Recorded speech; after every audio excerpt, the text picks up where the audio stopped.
How you doing, YouTube? Now with Massive Beer Reviews, back with yet another review. Another quick hitter review. What do we have here? Just a 16-year-old beer. That's all. In the form of Hair to Dog Brewing's Doggie Claws 2001 version. Okay, first things first. Quick hitter review. What are these? These are basically the reviews I do when my camera fucks up. And lo and behold, the camera fucked up during this beer. Of all beers, it screws up during this beer, but it kind of makes sense for me. We'll get to that in a second. So I basically start the camera over again. I don't lead in with any of the bullshit that I typically do. I just kind of cover the beer real quick and just yammer. But it's probably not going to be real quick because it's me, so buckle up. So you're talking about American barley wine from Hair to Dog, Kings of Kings when it comes to big barley wine beers. This is a 2001 version, aged by them, but sent to me via David. David is a soulmate, a big beer barley wine soulmate from up Portland way. And he sent me this beer, one, because he knows I love big barley wine beers, and two, as it says here, an old dog for Bisto.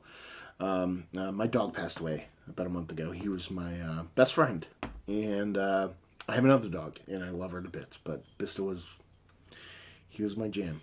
And yeah, it's super fucking cool that he sent this beer off, and wrote that he sent it off for that reason. We'll touch to that in a second. We'll get to that in a second. Let's cover the beer first. It's past its prime. It's a big, huge barley wine, but it's one line carbonation, which is kind of a thing with the Hair of the Dog. That's part and parcel of what they do. A lot of times you end up kind of cracking even newer beers of theirs that kind of lack carbonation. So I'm not surprised at that. But it has this nice kind of, albeit watered down, kind of caramel, kind of raisin vibe to it that I dig in aged beers. But it really has a nice big hop presence to it still, which is really fun and really surprising to get out of such an old beer. 16 years, you expect it to be almost virtually gone at this point, but you're getting this nice herbally kind of tea tannic vibe from it, from the hops that bounce off what little sweetness it has. At the same time, it's a barley wine. Even though it's American, you expect it to be big and robust as far as sweetness goes. Not the case here. It ended up being kind of really a nice balance between that kind of sweetness and that ghost of hops past, as I like to call it, and ended up being a kind of a fun beer to drink. Sure, the carbonation's lost. Sure, there's a lack of carbonation. Sure, there's actually a very minimal amount of oxidation to it for its age. It's a fun beer. It's a tasty beer. I'm enjoying the shit out of it, but it's absolutely, without a doubt, past its prime. Biggest problem with it I had was the carbonation. Again, I've talked about that. Hair to Dog usually kind of carbonation isn't their strong suit, and it feels like if this had a proper carbonation from the get, it would have aged much better. So yeah, that's the beer in itself. But the cooler part about this, and the reason why I want to do this quick hitter review, especially for this beer, is one, when someone sends you a 16-year-old beer, you review it. Two, the beer community as a whole. The beer community gets a bad rap. Gets shit on. There's a lot of people out there that trade beers just for the sake of trading, that kind of trade beers just to trade up for other beers. They try to get other beers, trying to just end up getting to the point where they're just, what all they want is to get the biggest beer in the history of mankind. And then you have other people who just trade beers and send beers to people because there's meaning behind it. And that's kind of where this beer lands for me. I mean, David, like I said, he's my West Coast soulmate when it comes to these beers. But, we haven't talked a ton over the past year or so. He's been traveling a lot. I've been super busy with my job. And, he wrote me out of the blue about a couple weeks ago and said, hey, man, I got a beer mail for you. I was like, awesome, dude. Nothing to it. And he sends it off, and lo and behold, this is in there.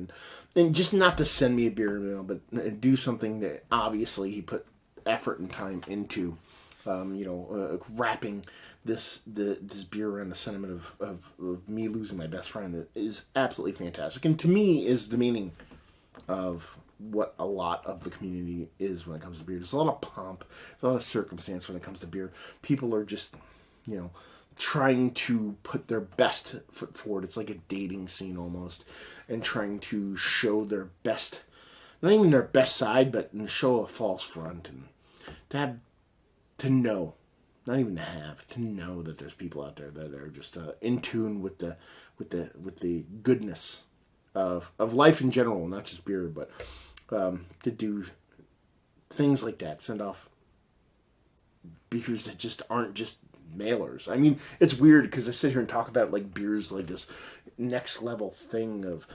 otherworldliness that is higher thinking than everything else. You know, it's beer. You know, who's gonna freak out over it? It's just cool, and I appreciate it. You know, the beer is past its prime. It's lost its carbonation. It's not held up all that well. But what I'm drinking right now is more than that, and I think that again is the spirit of the whole just beer community in general. And it just, you know, kind of ties all back to my dog. It's so hard not to talk about it because that's why the beer was sent. But he was such a loving creature that had nothing but good things to experience or to give to humans or other dogs alike. That it speaks volumes, you know, of how cool good people are and how cool good beer can be and how you can find goodness in a lot of different things. So the beer's cool. The beer's awesome. You have to enjoy it.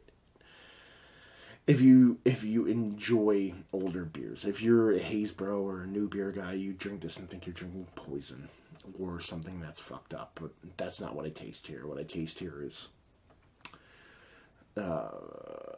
on the back here he has sediment warning. I actually taste sentiment, not sediment, and purpose and just goodness. So yeah, as a whole, the beer is kind of sideways, but in the most beautiful kind of sideways. So yeah, rambling quick hitter review. That's not so quick in the books. Cool old beer that I had to get on film. So hopefully you guys enjoyed me kind of rambling through this, talking about my dog, talking about David, talking about beer in general.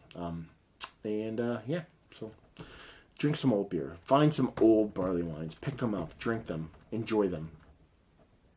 If you don't enjoy them, drink them anyway and understand why you enjoy them or don't enjoy them. And enjoy the holiday season. Enjoy each other. Enjoy life. Barley wine is life. And hopefully see you next time. Cheers.